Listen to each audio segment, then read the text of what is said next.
Stanislas, Mako. Welcome, my friend. And, oh boy, they moved it on me. And we have, any of them. We have Niamh, Aughney, marketing at V1 CryptoPunks and CryptoSkulls. My name is Niamh. And then we have Bilal Alamy, co-founder of Pyratzlab. How are you doing? Doing amazing, man. And Aaron Besnainou. I nailed it. Nice. Welcome, my friend. The co-founder of Oxya Origin. And we have Samira Karrach, founder of Metacard.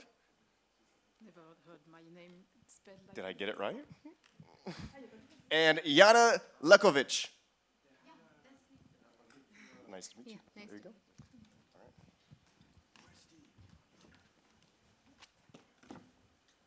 Okay, hello. So, everyone, thank you for participating and being here. Today, we're going to talk about something called NFTs. And as you all know, those are digital items that you buy, trade, or sell, or actually own, same as usual painting or collectible card. But what is really cool that NFTs help people actually to bring together two online communities. It's like being part of a group of people that love one thing, and with NFTs you can actually own a piece of specific story of this group. So it's like to have a special badge that shows that you're a true fan. So this helps people to feel connected and excited about the project and being the part of this group. So today we have here great speakers who are going to share their stories and experience on how NFTs actually changed our way of looking at online communities. So actually at the beginning, at first I wanted to introduce you by myself, but I understood that we have 50 minutes. So I guess, guys, you can do it better than me. And we can just go by one. Aaron, we know each other very well, so you'll start. Yeah, so as a quick introduction, I'm Aaron Besnainou, well said. I'm the co-founder of Oxya Origin, as well as a little entity that we are creating above that, so that we can create more than one game. We are actually exposing our game in the dark room. If you didn't find it yet, it's on the left, and it's really dark inside. But you get a better experience at our game, the main title, which is The Road to Genesis. It's created on Unreal Engine 5.2, and I'll let you try after that, but I'll pass the mic to Bilal. I can give a hands up, I just did it and it's amazing. But I died after 1 minute, but that's okay. Hi everyone, so I'm Bilal Alamy. I've been an entrepreneur for the past 6 years in the space. Used NFTs in finance, also in gaming with a game called Oughney. And I'm here representing my incubator called Pyratzlab. Hi, I'm Samira Karrach. Originally I'm working on innovation with research and industry. And lately I joined the Metacard project and I discovered the blockchain, and that's why I'm here today. Hi everyone, my name is Irish NFT Gal. I'm the moderator, community manager, advisor, educator, many names. V1 Punks and CryptoSkulls, most people will probably know me for. I run my own self-custody course and I'm an advisor for several NFT brands. Hi, my name is Stanislas Mako. I'm the CTO of Pokmi. Pokmi is a porn platform. So I don't know if you know it, but it's one of the biggest ICO in France in 2021, and we are working hard to deliver a great platform and let people enjoy Web3 in any kind of matter. I'm sure we will hear a lot of fun stories from you today. Okay, thank you guys for your introduction. Then let's jump to the questions. Actually, all of the questions I decided to make more practical, so our audience will get more knowledge from you. So Aaron, you just launched, you mentioned your game, right? And as I mentioned, I had an opportunity to play it. So maybe you can tell us what role NFTs are playing in Oxya region game, and how did it help you actually to engage the community? Yeah, definitely. Just to go back on our history, so we have been building the game for 2 years and a half, and the game is available only in private events, or if we know each other well and I send you the link. But we are doing a big launch at the end of the year, and we are currently using the money that we raised thanks to NFT to build the game and to have feedbacks from you guys. So actually the story started with avatars. So we have 9 planets, 3 planets, 9 tribes, and about 8,000 NFTs. And we got all the community, above 200,000 people that got together to collaborate and earn, because it was a trend of all the play and earn, collaborate and earn. So we innovated in some ways like that. And the idea was to get the avatars to constitute a group of people based on the different attributes. So a lot of people in our community went in a group A, B, C, and they help each other to achieve different missions. So we were kind of the first one to create Zilli missions before it actually exists. Zilli for the company that renamed recently. I don't know who's familiar with that, but it's actually a great company to help you use your community and make them achieve a lot of missions together. So basically, to get back to the questions, the NFT really are more than digital asset for us. It's a way for us to prove that someone owns the NFT since the beginning, and to track everything that has been happening to the NFT before that, and so that we can engage the community in creating our lore, get a sense of our universe, and participate in how the mobs and our game is going to be created. So we have a lot of voting rights happening. And the idea is also in the word of mouth. We use the NFT as a proof of happening, of something happening, a little bit like POAP, but over the Discord. And we reward people with different types of NFT. We have the big one, which has avatars. We have the lens, but we have also all the different assets, like the shoes, the socks, the weapons, and the different buildings that we have on our game. And the more NFT people have, and the better they know how to use it, the better they can be in the game for one type of our gamers. On the other side, we have the investors that own the NFT, and those ones are the ones that bet for winning or losing and earning even more money. And those ones made a pretty decent amount of money in a whole. But yeah, we use NFT in gaming aspect and investing aspect. So it's a big picture that I gave just now. Okay, and also maybe you can elaborate a bit, like what your NFT collection make the difference among of the other games?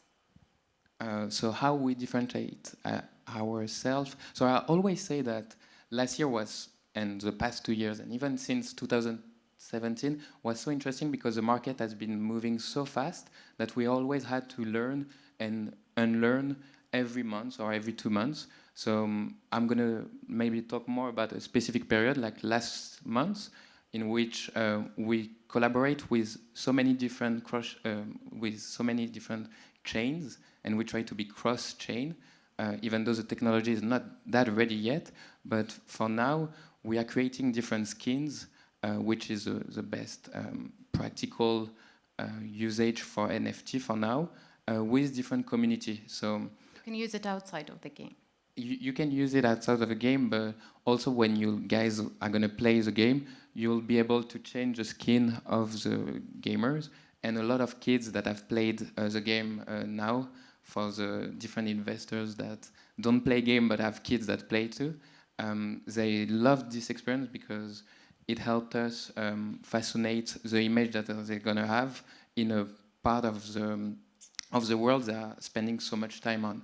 So basically, I was myself a big gamer, and when you spend more of your time in a game in which you can own the asset and look alike someone you actually are because you're behind your computer, I don't know, 10 hours a day, it's really relieving. And we starting doing that with so many chains that are flirting with us, and also big actors, so that we can give this opportunity to different people to have nice designs, 3D models, and other type of advantage in the game that you're going to discover as well. Yeah, that's really great. Thank you for your answer. And coming back, actually, I would like to jump to you, Stan, because you're a CTO of your company. So I'm curious about the technical part of the NFTs. So did you find any challenges to integrate NFTs to your ecosystem, and how does it look like in general? It's very funny because on some part you have like tons of examples on the web, and you can find on OpenZeppelin or whatever platform, you can have a lot of examples of smart contracts. You have a lot of help of other people, so you have like ton of documentation. But on the other side, it's very hard because it's like new technologies, and you want always to have something new. I imagine easily in a game, like it's very hard maybe to integrate NFT in Unreal. I don't know, but I believe. And like there is always a CEO or anybody of the product team saying, "Oh, I have a great idea. Yeah, let's do this." Yes, let's do this. But so it's always like we have many different bricks, and we need to build a building. So it's always a matter how we build the building and what kind of shape we want to have, what kind of architecture we want to achieve. So to dig in, for example, a specific thing, I think, and maybe probably something we share all together, is like for onboarding people in NFT. It's very hard to onboard people in Web3, like when you want to tell your father, "Oh, come, buy an NFT." They are like, "No, I don't understand." And so I think this is the main pain point, how to achieve, how to get a good user experience to help people to onboard. But I don't think Web3, I don't think Solidity, for example, the language behind the smart contract on Ethereum, I don't think they are like hard language. I don't think that there is any difficult things. It's always a matter of having many bricks and assemble them together.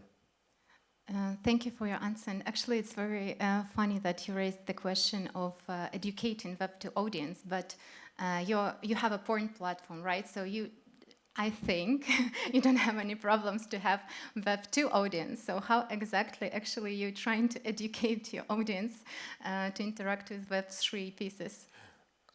In fact, we have mainly a crypto audience because it's very complicated, in fact, to describe our audience because it's based on our creators, and our creators tell people to come to share, to see their content. But also we did an ICO, and we have like 35,000 people buying our token to help them to create this ecosystem. So at first we get crypto audience.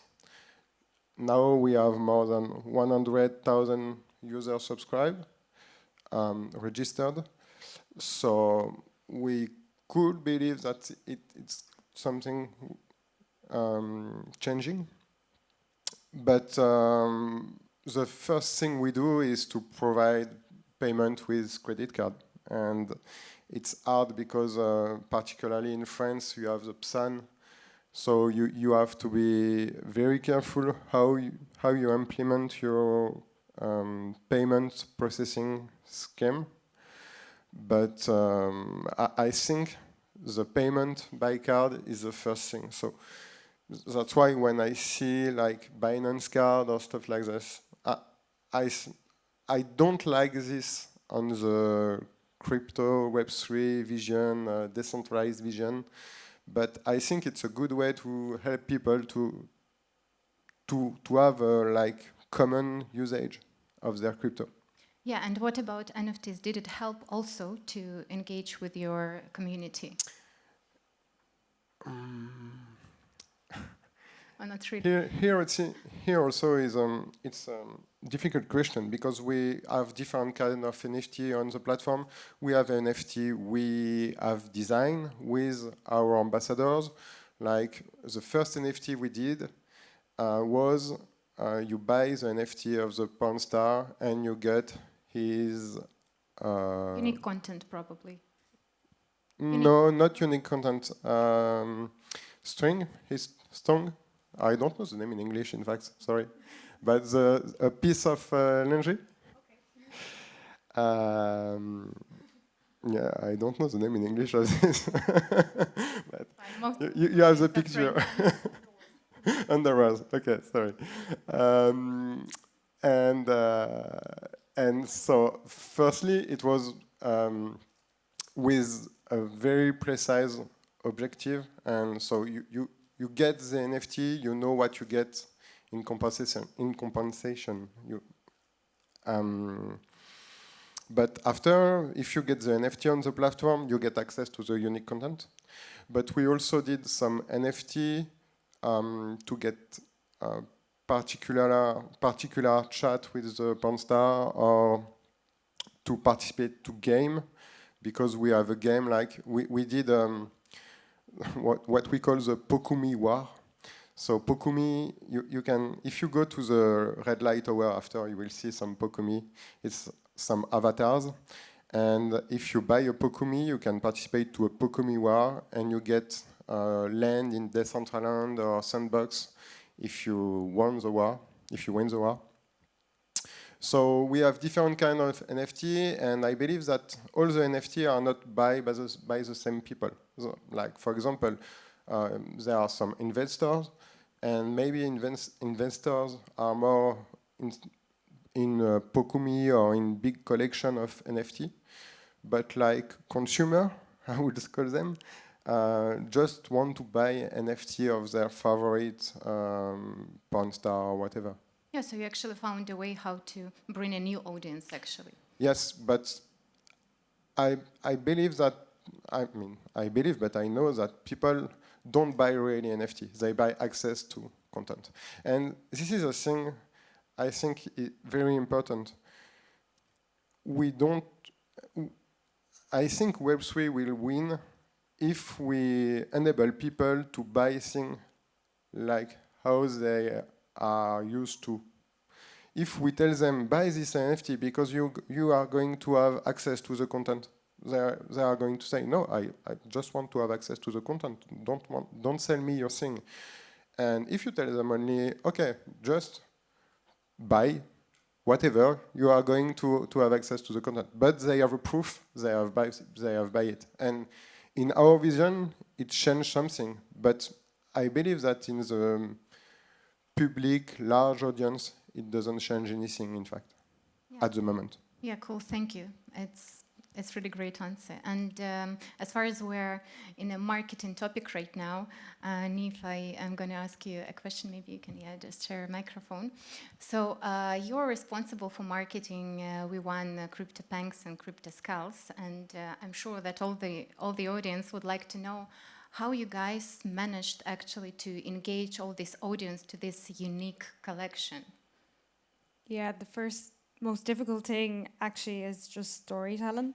So you say CryptoPunks there, and the majority of people in the audience probably assume it's actually, it's a different story because most people don't know the full story. I work for many different Web3 brands, but the one most difficult thing to do is to get the community to do the marketing for you. I think that's the only way that brands in the Web3 space will grow. Doesn't matter who you hire, I think, in a way, because if your holders are I mean, every week, let's say you get like new holders, it's going to help continuously grow. People love in Web3 showcasing their portfolio, and we're so lucky in this day and age that everyone has a mobile phone. Everyone loves, I think, now it's probably because I'm obsessed with social media, that I feel everyone wants to be on social media. They want to showcase what they've spent their hard-earned money on. NFTs are not cheap. Like in the audience here, who has spent more than, let's say, 1,000 on an NFT on their entire portfolio? Has anyone spent? Yeah. I'm sure there's way more people, but they don't want to dox themselves. But yeah, no, I think if the marketing can help the team, then you're always going to be a successful project. And it's the most difficult thing to do, is to create the active momentum continuously. A lot of NFT projects die down very quickly, and the reason is why people move on. You founders go missing and the community takes over. That's what I love about Web3, that the community can become the project. The community can become what makes the project fun, what makes people buy into a project. So what you were saying as well, like, you're not gonna ever be able to onboard your father. I don't think many of our parents here have an NFT or have a wallet. And the reason is because, like, we're not forced to do self-research. We're not forced to do our own education. To me, that's a huge problem. Most people here today are lucky enough to go to education, lucky enough to go to secondary school, as we call it, and university. But when you dive into crypto, you dive into NFTs, there's no course for you to do. There's no, like, as you drive a car, you need to do theory tests, you need to do lessons. To me, it's more risky putting your money into this than it is to drive a car. So you should have to do something. You should, like, most people are too lazy. Yeah, we are. We don't want to admit it, but we are too lazy. If we can snooze our alarm an extra 5 minutes, we will. I definitely am, because I'm not a morning person. But yeah, I think we need to help encourage that. We need to help encourage people to get excited about education, and I think we will do that now with NFTs. I do thoroughly believe there's a lot of educators here in the room today, and we need you more. So I think we need you so more important. I don't know that many educators in the room, but you said, like, it's a massive encouragement and a massive booster to make sure that the progress in your job, the progress in your brand actually succeeds. So yeah, we need more educators. That's what I'm focusing on right now. We're trying to build like free marketing workshops, and they have to be free. I do believe that that's the only way, like, you're gonna want to get excited about this. So that's gonna be twofold. That's gonna help onboard new people into the Web3 space as well. Yeah, 100%. And actually, it's good that you made this tip that you need to, encourage more audience and educate. But very practical question in terms of marketing. So I'm also working in marketing agency, and most of the time, all the activities that we're doing, those are AMA sessions in Twitter or different master classes, etc., etc. But for most of the companies, they are actually same. And we're always talking and brainstorming with our team what creative ideas we can bring on the table. So do you have any tips that can help the audience, to engage more their community? Yeah, there's a lot of different ways, but I would say to engage with their community more. There's a lot of people, actually, for instance, that I've met at this conference today, French people particularly, don't think they like Twitter. They love LinkedIn for some reason. I don't think so. No? I found that a lot of people I met just didn't have a Twitter account, and I was shocked. And they could be founders in Web3, and a lot of founders obviously don't want to be at the forefront of their business. I think that's a huge mistake in Web3.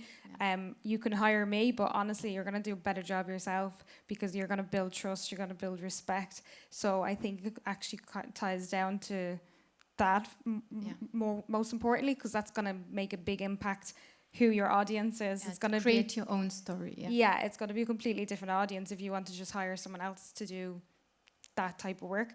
If you have a large team, and you're making a lot of dollar coming in, then if it ties down to your target audience to help build the community, the best thing you can do is to offer free things. So I was going to tie down back to that. There is an amazing security course as well that you can do with it's a Bored Ape founder, and he will go into all different discords and prioritize and make sure that less people get tricked and less people get scammed, and that's what we need. So encourage more new things happening and try and make it unique, something that no one else has done before. And it's a very difficult thing to do right now, and that's what people are finding out. Everyone just copies and pastes, copies and pastes, and then we're getting less and less people. People are leaving the NFT space because of that, because we're not becoming unique to Web3. We're just using what other brands have found successful, but that's not, you can't do that in marketing at all. Even in Web2, you cannot do that. You have to be specific to your target audience, to their location. And as you said, it's quite difficult to do that when you don't really know who your audience is. There's many, you're not going to know every single person's name in the NFT space. So we need more analytic tools. We need more help. We need more developers to work with educators. And I'm not seeing that link right now. I'm seeing people just separate into different roles. We need to make sure that they liaise more. Yeah, totally agree, but that's why we're here, so we can discuss all the things and improve it. Thank you. So next question probably will be, Bilal, to you. So maybe you can tell us more what challenges you faced actually in Pyratzlab and how you engage your community. Well, at Pyratzlab, we're an incubator, so we mostly help the portfolio companies in whom we invest. Probably then it's more with Dogami maybe project. Yeah, for Dogami and some other projects. Well, first, what idea do we have of NFTs? What we believe is that for each generation, they feel empowered with specific tools, and it appears that the generation we're living in and starting and for at least 25 next years are more conscious of data privacy, for example. And NFT could be a good tool to, for example, show the appartenance to a specific class of individuals without necessarily giving back all the information about yourself. And when I was in business school, I remember two concepts in marketing. One was called the mass market approach, which basically L'Oréal, when they build a shampoo, is one shampoo for pretty much everyone. And you have the other one, which is called the customer-centric, which came more with digital tools, where basically you arrive on a website, and depending on what you've done before, you see different things. And with the NFT, it's like a customer-centric approach that is aware of those privacy constraints that the new generation feels connected to. And it's also more fun and more interoperable, where most of the different applications, whether it's in gaming or in loyalty or whatever, they're very siloed, and so they limit the porosity and the collaboration that you can do between all the different brands, projects, cross-industry activation. So we like these tools for those reasons, and of course, obviously, for the fact that it can be used as a crowdfunding tool to get initial funding for your projects. So that's basically the why we like to use NFT in various use cases. Could be in gaming, could be in finance, and could be in music, where we basically have a portfolio company called Bolero, which uses NFTs to basically track the ownership of musical IP and redistribute efficiently the different royalties among the participants, which used to be very intermediated. So again, I would think that NFT are a very interesting tool, quite complex when it comes to brands that want to use it. Yeah, I just wanted to ask you, what are the challenges mostly those companies with whom you're working actually facing? The challenges of those, it depends. When you're a company starting from nothing, obviously the first thing is that you have to build a community around specific values, around specific product, around a specific vision, and whether there are NFTs or not, that's kind of the most important thing. Then when you're a brand that has legitimacy, history, and they are trying to use NFTs, well, the first advice I would give them is take their time, because I mean, internet is open and can be how can I say, does not do any gifts, basically. And what's important for me is to really try to make the history of your brand really aligned with what you're trying to do or achieve with the NFT. And this takes time to really understand, have the right approach, the right wording, the right strategy, the right partners. And the second thing is that obviously it has been used mostly as a marketing or brand awareness tool. But now I think business is getting serious and people need to be able to define the right KPIs for those activations, the right framework to track those activations in order to generate revenue, because that's also very important.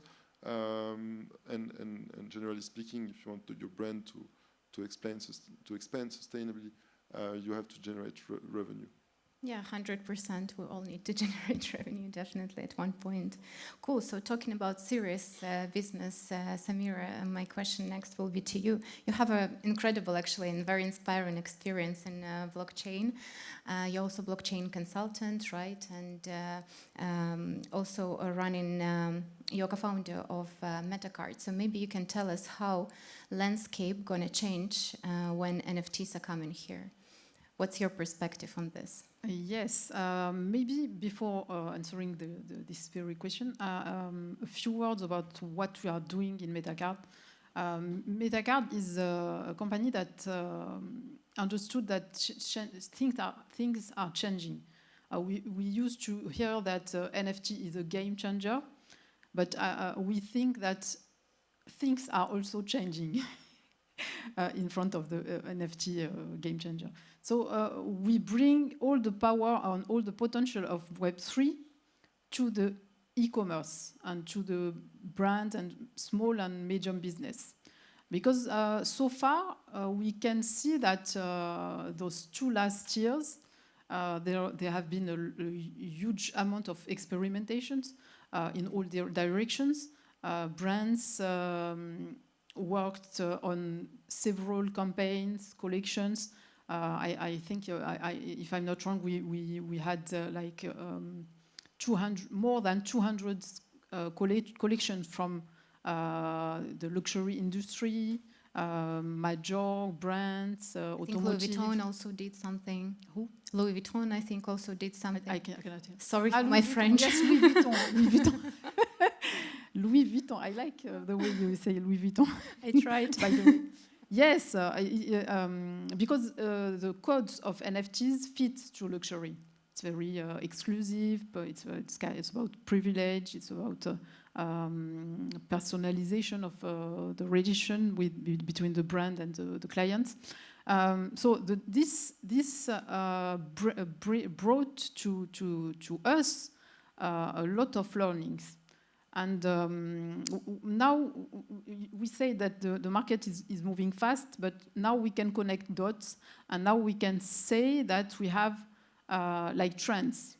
We can identify trends from all those experimentations. And what we see, it's not a coincidence if all those big brands use NFTs. It's not just because it's a trend, a fashion, like it will pass very fast. No, it's because the generation who is coming, Gen Z and Gen Alpha after them will represent like 75% of the workforce in 2025. And those people are not acting, they are not behaving like the previous generations. So it's not just for fun. We need to understand what's going on and what the behavior are bringing. And the nice thing is that Gen Z behaviors fits well with Web3. Correct me if I'm wrong. So you decided to find a strategy that you're not going to educate your father, No. but you just No, want to because focus on a Gen Z. Young people drive the economy and drive the habits, and we can see that on social medias. Yeah. What we see is that those young people are acting like they behave like what is going on Web3. It's decentralization. It's they like freedom. They don't like hierarchy, etc., etc. So what we do, and we anticipate that a bit. We bring all those tools to e-commerce and small and medium business, and we open it with no requirement of knowledge of blockchain or tech. It's no code platform. It's a no code platform. You can use it. You can design your collection and you can launch whatever you want. Yeah, that's a great And approach. it's great. And what I want to say, just answering the question about the communities, we belong to several communities. We don't belong to one community. And if we look at our wallet, we can design the complexity of our personalities. And this is what we want to bring to the market, the new way to do marketing, to approach this complexity of people. People are not just buying sneakers or I don't know, a trip. Or they are complex. And if you know what they own, you can maybe approach more this complexity. And those data will bring new experience to people with brands. And I like that Niamh said that communities are part of the history of the brand now. And this is what we bring to the landscape. And this is what we believe. Yeah, that's really I've been great. long. Stan, you wanted to jump in, I guess. Yes, just about the community, and you were speaking about my father, for example. I understand it's not my father. I don't know your father. But the thing is, in fact, even my brother, even my best friend, even my nephew don't understand NFT. And I believe that if we focus on the term, if we focus on the word, it won't work. Because we don't use email because there are emails. We don't use SMTP. We don't use but we use it, but we don't tell you we're using. We are using it. And in fact, when we speak about NFT, we are speaking about a technology. And I think what you are doing is great, but you don't speak about technology. And this is what I wanted to say. I believe that any usage of NFT are very clever and are very relevant. But if we speak about a technology, it's always complicated for anybody. I think, and maybe it's a French attitude. We like to complexify things. We like because when it's complex, we believe we are proud. We are proud. We feel smart. We feel great. I think, and I think we had this conversation before on Twitter. I don't know if it was you, but no, it wasn't you. But NFT, we don't need to say that it's an NFT. We don't need to say how the car works, the email works, the internet works. We are in a transition phase.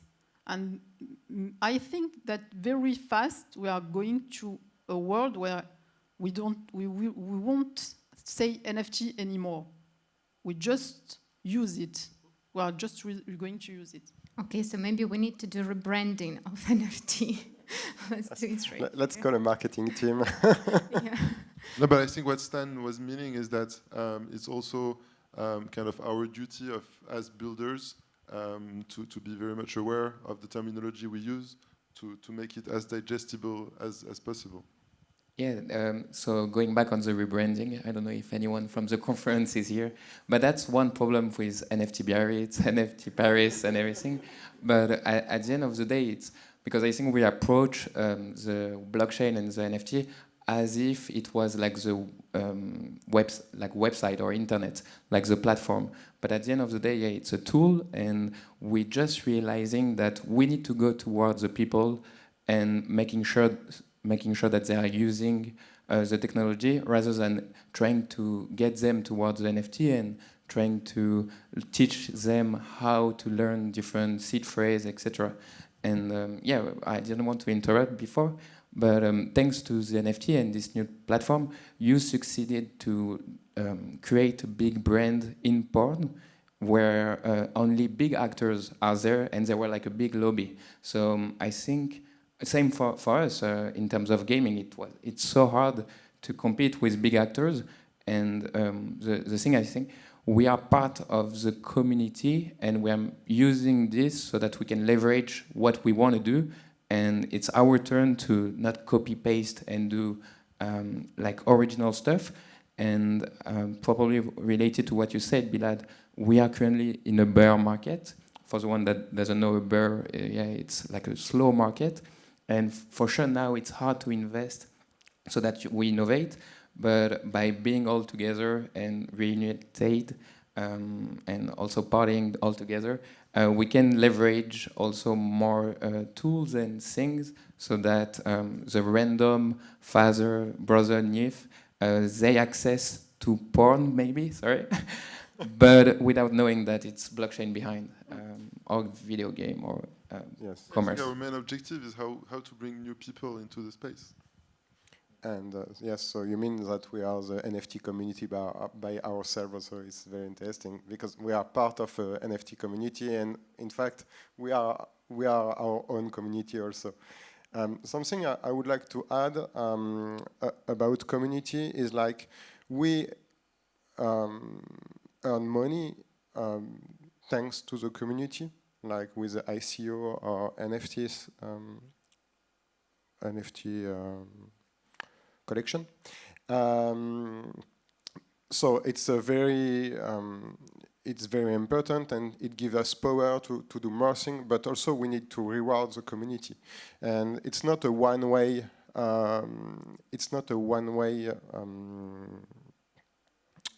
engagement. Thank you. It's like you have to go both ways, otherwise people will say, oh, it's a scam, or they are not doing so well, etc., etc. So you have also to give back to community. And for example, in Pokmi, we are releasing our code source in open source because we believe that we were able to go there thanks to the community. So we give back the code we have written during the two previous year. Like this, we can say, okay, we don't keep everything for ourselves. We are part of something bigger than ourselves. And at the end, I believe also that for the community, it's very important to have something more decentralized, because a lot of time in Web3, we have centralized platform. And I believe that we need more decentralized platform also, because part of the Web3 is the decentralized. And if we have platform, for example, on the content, if we have like a Pokmi platform where people need to send their videos and where the transaction is done, it's the same as it's on OnlyFans, Meme, or whatever other platform. And in fact, we need also to ensure, and I believe that when we are part of the NFT community, in fact, we need to ensure that we are using the technology correctly. Otherwise, we are making bad ad about it. And yes. Yeah, 100% agree. Can I ask a question? Of course. I have a question for Niamh. You look like you have a lot of amazing stories to tell. I have a question.